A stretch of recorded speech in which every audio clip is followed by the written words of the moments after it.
Olá, amante da contabilidade, tudo bem? Sejam bem-vindos ao canal do Cometa. Estou muito feliz que vocês estejam aqui e hoje vamos falar de um assunto bem legal para você que é microempreendedor individual, empresário aí, ou que já começou, que está iniciando nesse ramo. E aí você já tem essa perguntinha na sua tela. O MEI precisa de contador? O que você acha? Mas antes de tudo, roda a vinheta.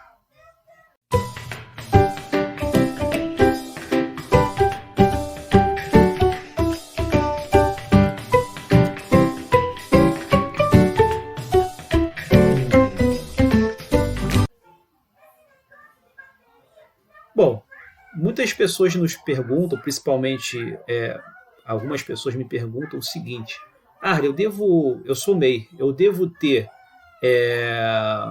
precisar de uma ajuda de um profissional contábil?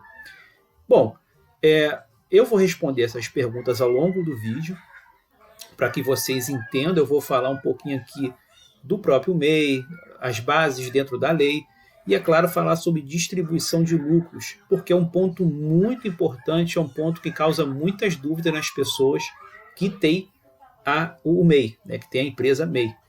Então, eu vou falar sobre isso e aí você vai conseguir aí entender se vai ou não precisar de um contador. Beleza? Vamos avançar então aí. E aí, né? O que você acha? Mas antes, vamos entender o que é MEI, né, pessoal? Para quem está começando no ramo, para quem está começando agora a montar o seu negócio, ou está planejando montar o seu negócio, é muito importante primeiro entender como o MEI ele é classificado, tá? Quais são as leis que estão por trás do MEI, tá bom? Para aí sim você tomar a sua decisão para você montar a sua empresa. Isso é muito importante primeiro pesquisar acima de tudo. Então, o MEI nada mais é do que um empresário individual, a que se refere o artigo 966 do Código Civil. Se você abrir agora lá o Código Civil, você vai ver um pouco explicando sobre o empresário de um modo geral, e isso também abarca o MEI, né? O MEI está aí nesse tipo de modalidade. Então, assim, existem tipos de serviços que não podem ser MEI. Eu já vou falar isso lá embaixo para vocês, então fiquem atentos aí a esse tipo de proibição, né? O MEI, microempreendedor individual, é sistema simplificado, é um sistema simplificado, faltou um aqui, né?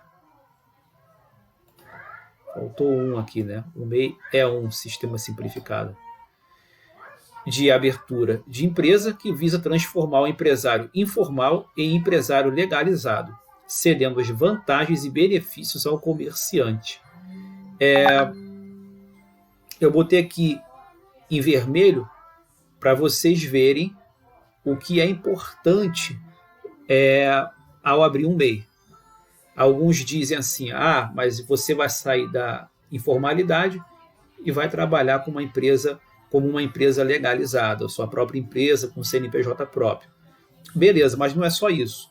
Por quê? Quando você abre um MEI, pessoa física, lá no portal do empreendedor é concedido para você um número de CNPJ. E com esse CNPJ você vai ganhar muito desconto, muito não, né? Mas você vai ganhar alguns descontos, algumas vantagens, sendo o que pessoa física você não iria ganhar. Então, assim, e tem empresas que só aceitam orçamento se tiver CNPJ constituído, tá? Principalmente quem trabalha aí no atacado. Só que isso não é só para o comerciante. Isso também vale para quem, Arley? Isso aqui também vale para quem presta serviços, né? Para quem presta serviços. Tá muito ruim aqui porque eu estou escrevendo com mouse. Eu não tenho a caneta que escreve, né? Mas a gente vai ter isso aí já já. Então, primeiro ponto que vocês têm que levar em consideração. Está aqui o primeiro entendimento, ou seja, são as vantagens. O segundo ponto, alguns critérios estabelecidos na lei. Agora vamos verificar a lei. O que é importante você, microempreendedor que está querendo abrir, verificar na lei? Faturar no máximo até 81 mil por ano e não ter participação em outra empresa como sócio ou titular. Isso é muito importante. Então, primeiro, olha, eu tenho que faturar até R$81 mil ano, beleza? Como microempreendedor individual, se eu não obedecer essa regra, você vai ser descaracterizado como um MEI. Tá? Existe um limite ali de até 20%, existe esse limite de até 20%, ou seja, você MEI que abriu ali no primeiro ano e você não ultrapassou 20% de 81 mil, dá 97 mil alguma coisa, agora de cabeça eu não sei, você não vai ser desenquadrado de imediato. Mas você vai pagar ali um MEI complementar, né? Uma DAS complementar, que é o documento de arrecadação do Simples, e no ano seguinte você vai lá no portal do empreendedor e selecionar a opção do Simples. E se ultrapassar esses 20%, você, microempreendedor, vai ser desenquadrado automaticamente para a modalidade do Simples Nacional. Então, beleza. Outro ponto é estar dentro do quadro de atividades permitidas, isso aqui é muito importante vocês estarem atentos, e possuir apenas um empregado. Beleza? Você, microempreendedor, pode ter apenas um empregado. Então, você viu agora os pontos, né? Ou seja, eu vou conseguir vantagens, eu vou poder ter um empregado, eu só posso faturar até 81 mil ano e, claro, verificar as atividades que estão permitidas por lei, porque assim não é todas as atividades. Geralmente não. O que está na lei, lá no parágrafo único do artigo 966 do Código Civil, são justamente alguns tipos de profissões. Dentre elas, as profissões de caráter intelectual. Quem são essas pessoas, Arlen? Olha aqui, ó. Não se considera empresário quem exerce profissão intelectual de natureza científica, literária ou artística, ou ainda com concurso de auxiliares ou colaboradores. Tem exemplo, Arlen? Tem exemplo. Por exemplo, a classe contábil, na qual eu pertenço, que eu sou contador, não pode exercer atividade como MEI, assim como advogados, assim como economistas, fisioterapeutas, médicos, enfim. Tem uma lista, eu vou ver se eu consigo disponibilizar essa lista para vocês, para que vocês tenham acesso na hora de abrir o seu MEI. Beleza?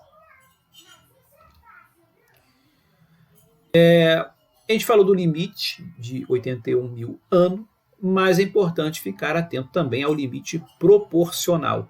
O que é isso, Arlen? Vamos ver aqui, ó. Levando em conta o que você leu no slide anterior, o valor do faturamento mensal é de R$ 6.750. Faltou um Ezinho aqui, né, pessoal? Desculpa. Na edição eu boto. Ou seja, uma média é uma média para calcular o faturamento anual do MEI. Lembrando que o limite é 81 mil, que a gente viu lá atrás. Ou seja, 6.750 vezes 12 meses do ano. Então, todo mês, o MEI não é que seja obrigatório, isso aqui é proporcional, eu vou explicar porque tem gente que confunde. Olha só, tem pessoas que falam assim, o meu limite proporcional mês é 6.750.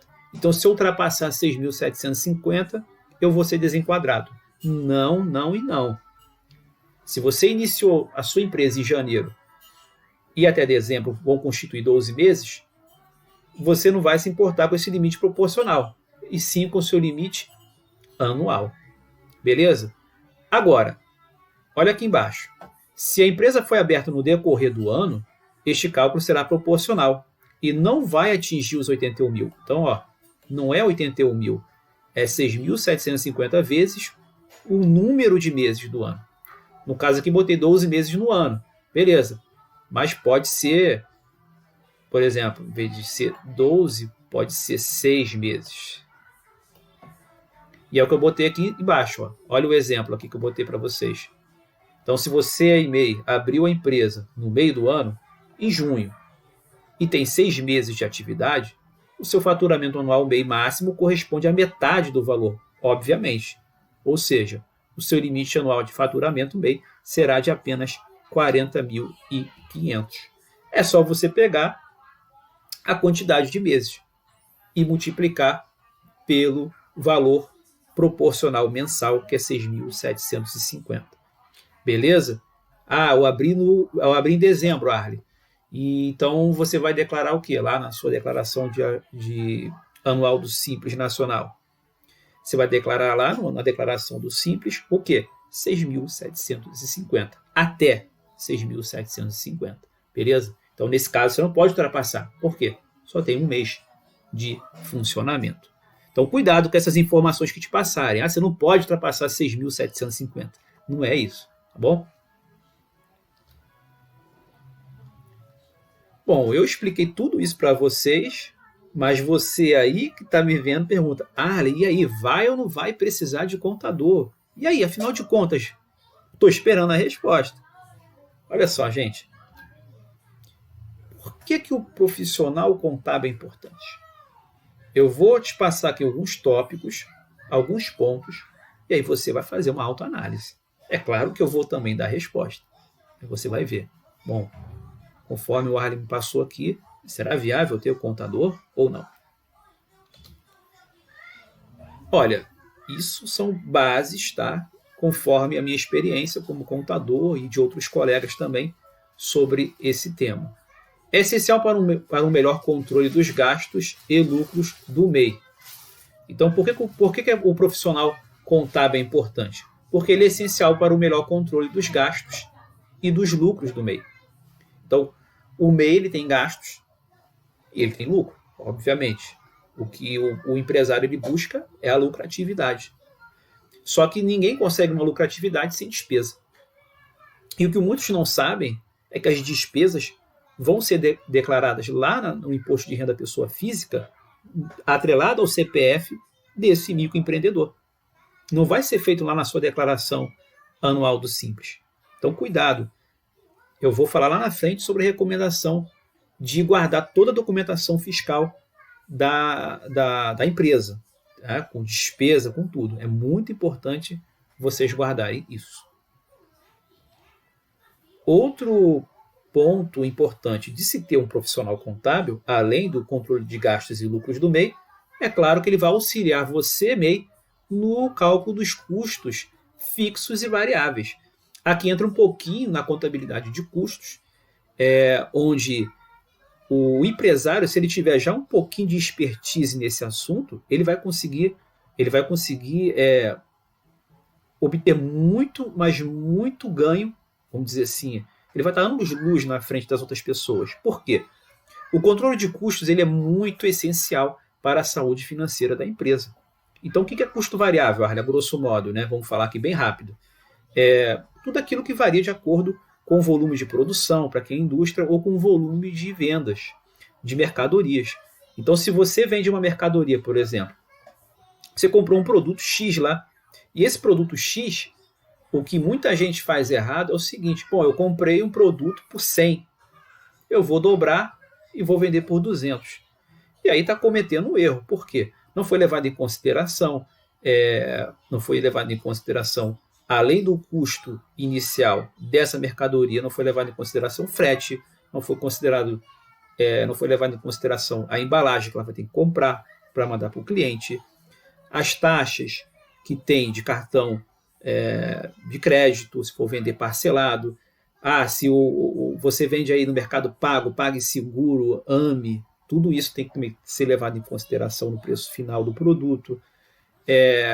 Propaganda, você vai fazer ali uma propaganda, se bem que a propaganda ela já fica um pouquinho mais para a área do custo fixo. Mas enfim, então tudo aquilo que você consegue colocar no produto, ele vai perfazer o seu custo variável unitário por mercadoria.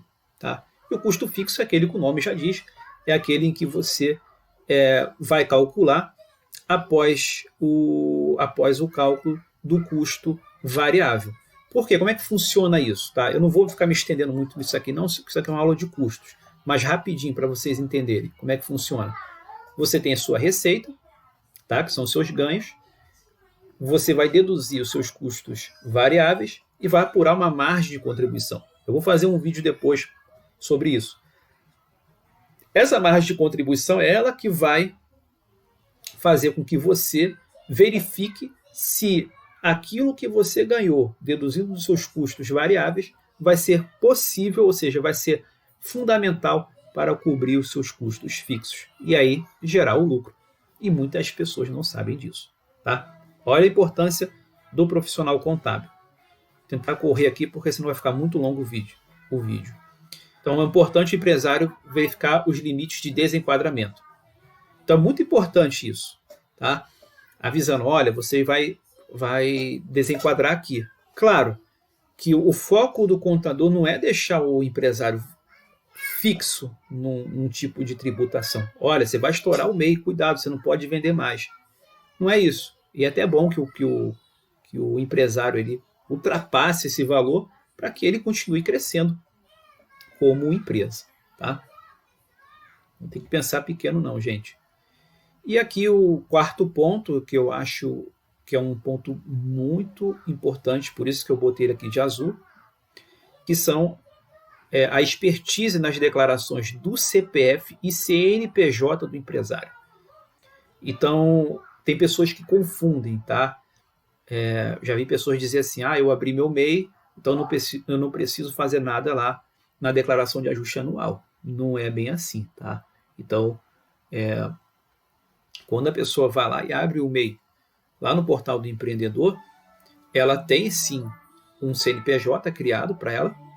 Ela é uma empresa, só que também ela tem o seu CPF atrelado a essa empresa. Tanto que você não consegue botar no razão social outro nome a não ser o seu próprio nome completo. Tá bom? O nome fantasia você escolhe a seu gosto. E é por isso que eu trouxe esse vídeo para vocês. E aí você consegue já ver o que eu respondi através desse vídeo. Na minha opinião, sim, é muito importante ter um profissional contábil. Aí, se você não tem condições financeiras, aí já é um outro assunto. Você vai ter que remar e buscar informações no YouTube ou buscar informação com alguém para poder conduzir isso sozinho. Não é tão simples como dizem, como o próprio portal do empreendedor diz, não precisa de contador. Não é tão simples assim, tá? Mas eu trouxe aqui 2 exemplos, rapidinho, para a gente encerrar o nosso vídeo. Tá? Não vai embora, essa parte aqui é importante para você entender agora a parte de distribuição de lucros do MEI. Como é que isso impacta na pessoa física, principalmente. Olha só, vamos supor que o MEI fature 79 mil no ano de 2020. Vamos supor que a gente já terminou o ano de 2020 e aí você, empreendedor, você, empreendedora, faturou aí 79 mil. E aí você pergunta-se, bom, como esse empresário irá declarar seus ganhos? Faltou um Szinho aqui, né? Enfim, gente, correria é fogo, né? Como ele vai declarar seus ganhos na declaração do imposto de renda pessoa jurídica, que é nada mais do que a declaração anual do Simples Nacional. Desculpa aqui, tá? Que eu estou fazendo isso com o mouse, tá? Isso aqui é um S. Lá em 2021. Como é que ele vai fazer isso? Bom, primeiro, importante que todo mês o MEI irá pagar R$ 52,25 de INSS, isso aqui corresponde a 5% do salário mínimo vigente, mais R$ 1 de ICMS para quem vende mercadoria e R$ 5 para quem é empresa de serviço. O ISS é Imposto sobre Serviços, um imposto de competência municipal. Na declaração do MEI, aquilo que eu falei, a DASN, ela será feita até o dia 31 do ano subsequente. Então, 2021, né, gente? Nesse caso aqui, hipotético. O empresário irá declarar somente quanto teve de receita no ano e se tem empregado. Então, no caso, ele irá informar, nesse exemplo aí, hipotético, que teve 79k de receita, o que equivale a 79 mil. Simples assim. É muito fácil fazer declaração anual do Simples Nacional. É só você botar lá, eu não estou com um programa aqui aberto. Você vai colocar lá receita, se é receita de comércio ou receita de serviço, vai colocar lá o valor cheio, e embaixo vai colocar se a empresa tem ou não empregado. Eu acho que é só isso, tá, gente? E aí, o que vai acontecer? Fazendo isso, você vai enviar a sua declaração para a Receita. Observe que eu não coloquei em nenhum ponto aqui as despesas. E aí você fala, pô, Arley, mas por que você falou das despesas lá atrás? É agora que você vai saber. E aqui é onde está o pulo do gato, gente, desse vídeo. O maior problema dos microempresários, né, dos microempresários individuais do nosso país, é a falta de informação. Então, muitos não sabem, mas precisa sim fazer a declaração de imposto de renda pessoa física daquilo que você obteve de distribuição de lucros. Então, a gente vai pegar esse mesmo exemplo, né, ainda com 79 mil no ano de 2020, e aí a pergunta é como vai ser feito na declaração do imposto de renda pessoa física lá em 2021. Tá, lógico que eu estou fazendo esse vídeo com as regras agora de 2020, tá? Não sei como é que vai acontecer para 2021, tá bom? Primeira coisa que você tem que saber o MEI também teve despesas de 42 mil no ano. Olha que legal. Isso aqui é uma informação complementar, né? Então ele teve de despesa 42 mil ano. Como é que eu faço essa confrontação? Ou seja, como é que eu faço essa comprovação, melhor dizendo? Guardando as notas fiscais. Tá? Guarde suas notas fiscais aí em nome da sua empresa. No nosso exemplo aqui, hipotético, é uma empresa que revende produtos para barbearia. É um cosmético, né? O pessoal fala que é cosmético. Como é que você vai apurar isso? Primeiro você tem que ver o rendimento isento não tributável. Deixa eu ver aqui se eu acho aqui. Então você vai ver primeiro o rendimento isento e não tributável. É esse o teu foco principal. Depois você vai apurar o rendimento tributável, caso haja. Lembrando que o limite para declarar imposto de renda pessoa física é 28.559,70. Então vamos supor que lá na frente eu vou fazer um exemplozinho rápido para vocês verem. É o seguinte, houve ali uma dedução, né, do que não é tributável. Então, se ele não alcançar ali 28.559,70, ou melhor, se ele não ultrapassar esse valor, não há de que se falar em obrigatoriedade de envio da declaração de imposto de renda pessoa física. Agora, se ultrapassar esse valor aqui, aí sim, né, se ultrapassar, ou seja, se for maior, né, se for maior do que isso aqui. E verifique se não tem outra fonte, pessoal, de rendimento. Tem pessoas que têm MEI e trabalham de carteira assinada no regime CLT ou no regime estatutário, que é o regime dos servidores públicos. Tá? Para quem é seletista, não tem problema nenhum. Tá? Você pode ter sua empresinha e ter o seu trabalho. Para quem é servidor, aí tem um parêntese, vamos dizer assim. Né? Como é que seria esse parêntese? Vamos dizer assim, quem é servidor federal, de acordo com a Lei 8.112, salvo engano, de 1990, não pode ser empresário. É proibido, é vedado. Estados e municípios têm que verificar a legislação do seu estado e do seu município. Tem municípios que não proíbem, tem municípios que proíbem. Tá bom? Vamos falar aqui um pouquinho já a respeito desse tema sobre o nosso famoso Prolabore, que é nada mais do que o salário, a grosso modo falando, o salário do empresário. Minha opinião, claro, consultando especialistas, não pague Prolabore de imediato quando você constitui a sua empresa. Tá? Lembrando que Prolabore é um rendimento tributável. Você vai levar no ato da sua declaração de imposto de renda pessoa física, esse rendimento ele vai subir como tributável. Tá ok? Então, a minha recomendação é não pague Prolabore, principalmente se está começando agora. E depois que você tiver consolidado com a sua empresa, você pague um Prolabore na proporção que você pagaria, ou seja, você vai pagar o Prolabore visando aquilo que o mercado está pagando. Então, especialistas dizem o seguinte: olha, você vai pagar um Prolabore para você, verifique quanto que você pagaria para uma pessoa para fazer esse serviço. Beleza? Tem pessoas que botam, eu quero ganhar 15 mil, é meu sonho, 20 mil. Mas o ideal é que você coloque esse Prolabore como em conformidade com o mercado, que o mercado está pagando. Tá?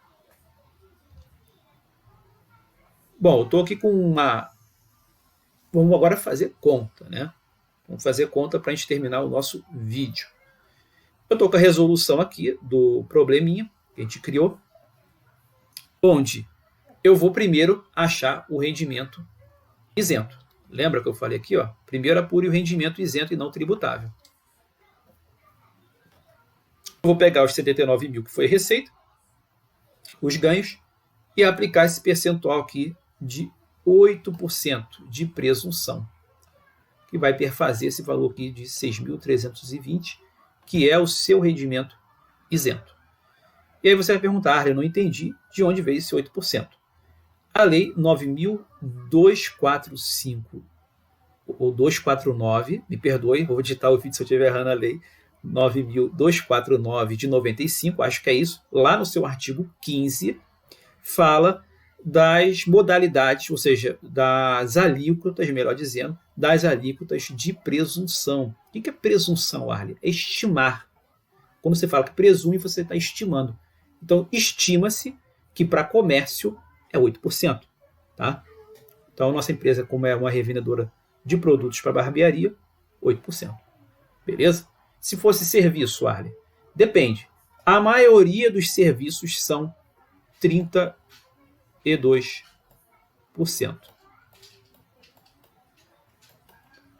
Tem pessoal aí que trabalha com transporte de passageiros, né? O pessoal Uber, táxi, 16%. Temos aqui o livro Caixa. Né? Aproveitando esse gancho aqui, temos aqui o livro Caixa. O que é o livro Caixa, pessoal? O livro Caixa nada mais é do que as entradas e saídas. Então, beleza, você pega aqui as entradas, 79 mil, e as saídas, 42 mil, que são as suas despesas. Tá vendo? A despesa. Lembrando que você empresário individual, tem que guardar suas notas fiscais, recibos. Tá? Então, todo documento fiscal idôneo. E aí esse nosso amigo aqui, ele teve um lucro de 37 mil.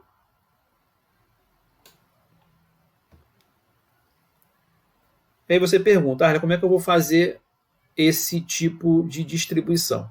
Lembrando que a gente já fez a presunção aqui de 8%. A gente fez a distribuição, não, a gente fez a presunção de 8%, onde o rendimento isento daria 6.320. Né? Então, eu vou deduzir. Essa aqui é a minha distribuição isenta.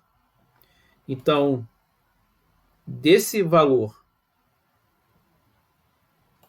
de 37 mil, que eu, microempreendedor individual, tive de lucro, 6 mil eu não vou pagar imposto. Disso é certo.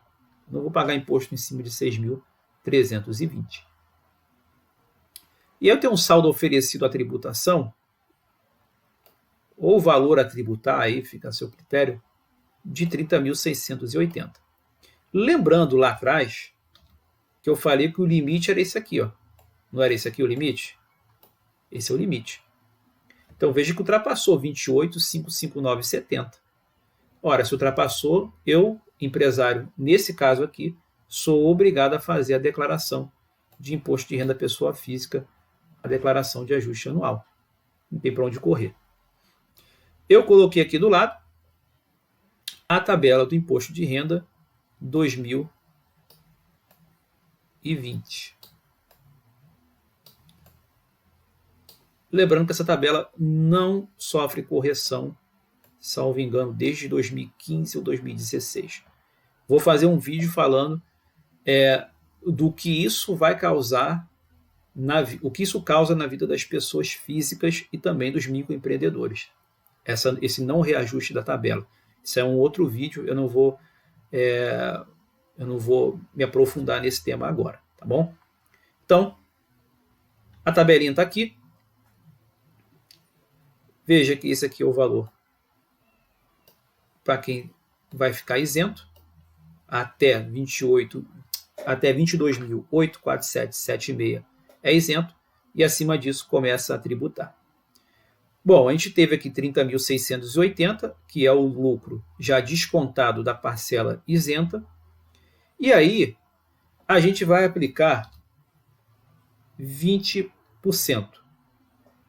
Tá? A gente vai aplicar aqui 20% antes de tudo. Esses 20% aqui, pessoal, é lá no ato quando você vai declarar o seu imposto de renda, você tem a opção do desconto simplificado. É o famoso imposto de renda pelo desconto simplificado, onde você consegue 20% de desconto. E tem a parte que é a completa. Czinha aqui de completo, né? A completa, o pessoal deduz ali as despesas médicas, despesas com educação. Gente, está muito ruim, tá?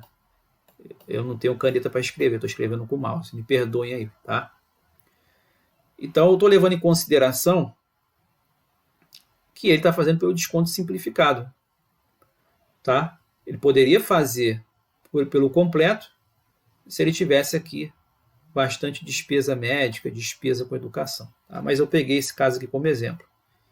E aí você teria 24.544,7. Eita, pai do céu. 24.544 de, vamos dizer assim, de saldo oferecido à tributação. Então, aí, em cima desse valor, depois de ser feita a dedução, pela forma simplificada, é que você vai aplicar a alíquota de tributação. Ora, ele está aqui, ó, entre 22 e 33 mil. Aqui, ó. Então, vou usar 7,5%. Esses 7,5%, ele vai dar um valor. Eu não botei aqui. Eu não sei se vai pegar a calculadora, tá, gente? Eu vou usar aqui a calculadora rapidinho. Então, vai ser aqui 1.840,08. 1.840,80, perdão. Esses 1.840,80 seria o imposto que você iria pagar. Só que dentro da lei, lá no decreto, no novo decreto do Regulamento do Imposto de Renda 2018, tem uma parte falando sobre isso. E lá tem as deduções por lei. Então, por lei, você pode deduzir, conforme a nossa tabelinha aqui. Vamos voltar para lá, rapidinho, que eu estou aqui fora. Ora, se isso aqui deu 1.840,80,